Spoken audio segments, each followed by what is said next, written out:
Hello guys, आज चाहिँ हाम्रो वेलकम प्रोग्राम। सबैजनालाई नमस्कार मेरो तर्फबाट। र यो भिडियो अन्तिमसम्म हेर्न चाहिँ नछुटाउनु होला र कृपया के कस्तो लाग्छ प्रतिक्रिया दिनु पनि नछुटाउनु होला। आज चाहिँ हाम्रो निहोङ्गो गाकोमा वेलकम प्रोग्राम थियो।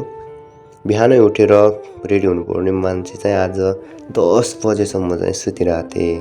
हतार उठेँ, रेडी भएँ, खाना बनाएँ, नुहाइ गरेर रेडी हुँदाखेरि टक्क कोट प्यान्ट लगाएर चाहिँ जानु पर्थ्यो। कोट प्यान्ट कस्तो नसुहाएको क्या। अनि टाई पनि बनाउनु आएन मलाई चाहिँ। अनि मेरो साथीले चाहिँ टाई साई टक्क बनाइदियो।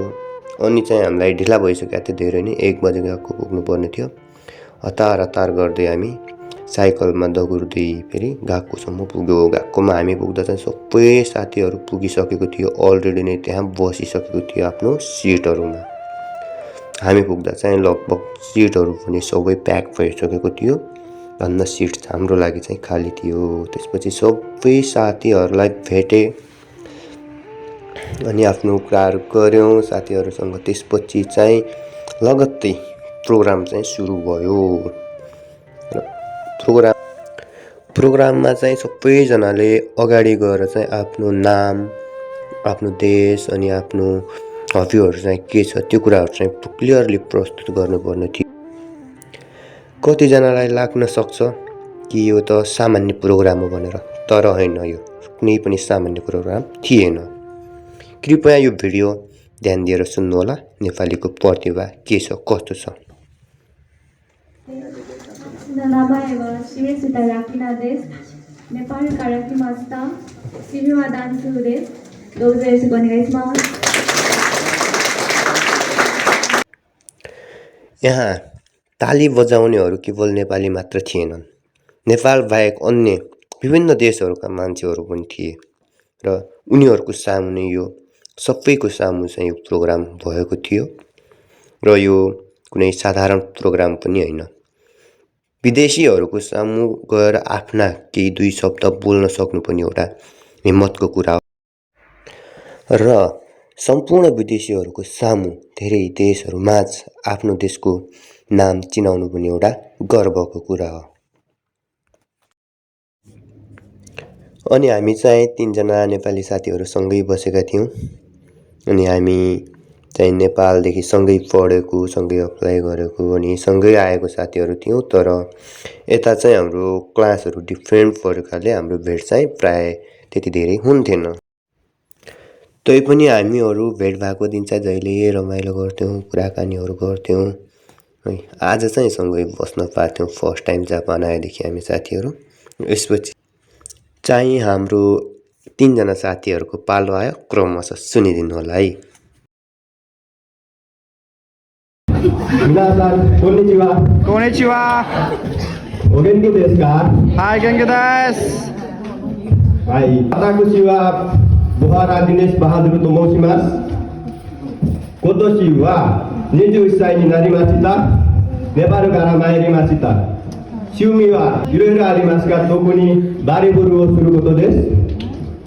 はい、どうぞよろしくお願いいたします。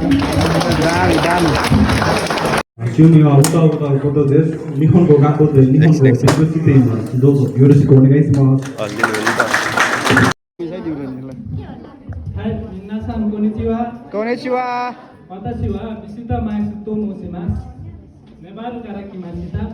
私の趣味はいろいろなありますが、特にクリケットをすることです。そして本を読むことです。今、成田日本語学校で日本語を勉強しています。どうぞよろしくお願いします。どうぞよろしくお願いします。यो चाहिँ हामी सबैजना नेपाली साथीहरूको पहिलो अनुभव थियो विदेशीहरू सामु आफ्ना शब्दहरू, केही शब्द बोल्ने है यसरी। तर पनि सबैजना साथीहरूले निर्धक्क भएर निडर भएर चाहिँ आफ्नो यी शब्दहरू, आफ्नो परिचयहरू सबै सामु भन्यो।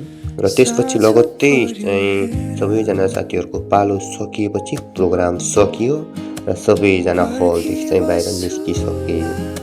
र सबैजना साथीभाइहरू सबै सेन्स यानि कि टिचरहरू मिलेर फोटो खिच्ने चाहिँ प्रोग्राम थियो। अनि त्यसपछि सबैजना साथीहरूले सँगै फोटो खिच्यो, भिडियो खिच्यो सेन्सेहरूसित स्कुलको। फोटो भिडियोहरू खिचिसकेपछि पनि फेरि हलमै जान हामीलाई सरहरूले चाहिँ रिक्वेस्ट गर्नुभयो, किनकि जापानको टाइमको भ्यालु चाहिँ यति हुन्छ कि हाम्रो 1 बजेदेखि 4 बजेसम्म क्लास चल्दै चल्दै 4:20सम्म, र त्यो दिन पनि 2:30 बजे नै प्रोग्राम सकिएको थियो। अनि 4:30 बजेभन्दा अगाडि चाहिँ हामीलाई त्यो गएकोदेखि चाहिँ छोड्नेवाला थिएनन्। त्यसैले हामीलाई चाहिँ फेरि हलमै बस्न रिक्वेस्ट गरे र सबैजना हलमा बसिसकेपछि फेरि सेन्सेहरूले हामीलाई जापानमा बस्ने रुल्सहरू, साइकलको रुल्सदेखि लिएर फोहोरहरू फाल्ने रुल्सहरूदेखि लिएर सबै रुल्सहरूको बारेमा चाहिँ एकचोटि सेचुमे गरिदिनु भयो। त्यसपछि चाहिँ लगभग 4:20मा चाहिँ हामीलाई त्यहाँदेखि छोडिदिनु भयो। अनि हामी चाहिँ 3जना साथीहरू एकदमै भिडभाड चाहिँ मन नपराउने शान्त स्वभावको, अनि 3जना साथीहरू चाहिँ यसो नजिकै एउटा पार्क थियो, त्यो पार्कतिर चाहिँ लाग्यौँ। 2जनासँग चाहिँ साइकल थियो, साइकलमा गयो। अनि 1जना साथी चाहिँ हिँड्दै, र त्यहाँ नजिकै एउटा साइकल पार्किङ थियो र पार्किङमा साइकलहरू पार्किङ गरेर चाहिँ हामी बगैँचातिर फोटो भिडियो खिच्नको लागि टक्क रेडी भएर गयौँ। त्यसपछि हामीभन्दा अगाडि नै त्यहाँ चाहिँ हाम्रो कलेजको गएको साथीहरू चाहिँ सबै पुगेर फोटो भिडियोहरू चाहिँ मस्त खिचिरहेको थियो है। सबै केटाकेटी भएर गइरहेको थियो।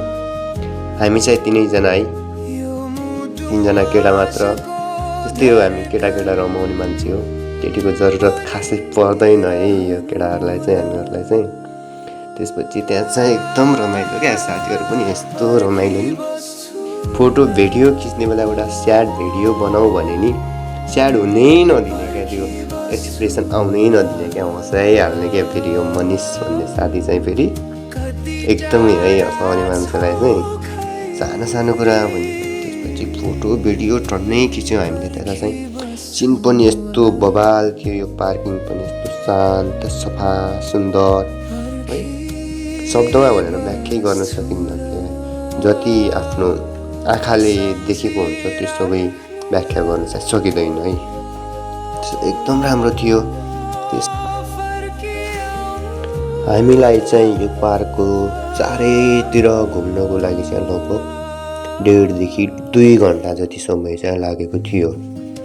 अनि यो पार्कको चारैतिर घुम्दाखेरि चाहिँ एकदमै राम्रो सफा नै थियो है, फोहोर त हुँदै भएन कतै पनि, तर भ्यूहरू पनि यस्तो राम्रो कुरा गरेर साध्य नै छैन। उतातिर जाँदाखेरि चाहिँ एउटा यस्तो दामी जङ्गल थियो त्यो पार्कको साइडमा। त्यो जङ्गल पनि के जङ्गल भन्नु है, त्यो पात पतिङ्गरहरू पनि छैनन् भुइँमा, यस्तो फोहोरको त कुरै हुँदैन है यता। अनि त्यहाँ सबै घुमिसकेर चाहिँ फेरि हामी फर्किन्छौँ, जहाँबाट हामीले इन्ट्रान्स यानि कि भित्र छिरेका थियौँ त्यही बाटोतिर फर्किन्छौँ। यताको चाहिँ एउटा पार्क क्या, मलाई चाहिँ रामारोसन जस्तै लाग्यो क्या। यताको दुःखहरू हेर्दाखेरि यहाँ नजिकै चाहिँ अब एउटा बस्ने प्रतीक्षालय टाइपको थियो, यानि कि रेस्ट गर्नुको लागि। हामी चाहिँ एकदमै थाकिसकेका थियौँ, बिहानदेखि खाएको भोक पनि लागिसकेको थियो। त्यहाँ खानेकुरा खान नि अलि असम्भव नै थियो हामीलाई। अनि यसो रेस्ट गरौँ भनेर चाहिँ हामी त्यहाँ प्रतीक्षालयतिर लाग्यौँ। अनि चाहिँ हामीले त्यहाँ लगभग 10देखि 15 मिनटको अराउन्डमा चाहिँ आराम गऱ्यौँ। त्यसपछि आराम गरिसकेपछि चाहिँ फेरि अब हामी सबैजना साथीहरूले चाहिँ आफ्नो रुमतिर फर्किने निर्णय गरेर अनि फेरि फर्कियौँ हामी चाहिँ त्यहाँदेखि फर्किएर 1जना साथी चाहिँ उतै छुट्टियो, उतै नजिकै रुम थियो। अनि 2जना साथी चाहिँ हामी साइकलमा फेरि आयौँ। मलाई चाहिँ साइकलमा आउँदा एकदमै तिर्खा लाग्थ्यो। बाटैमा एउटा भेन्डिङ मेसिनमा गएर चाहिँ एउटा रेड बुल चाहिँ किन्न चाहेँ मैले। त्यसपछि चाहिँ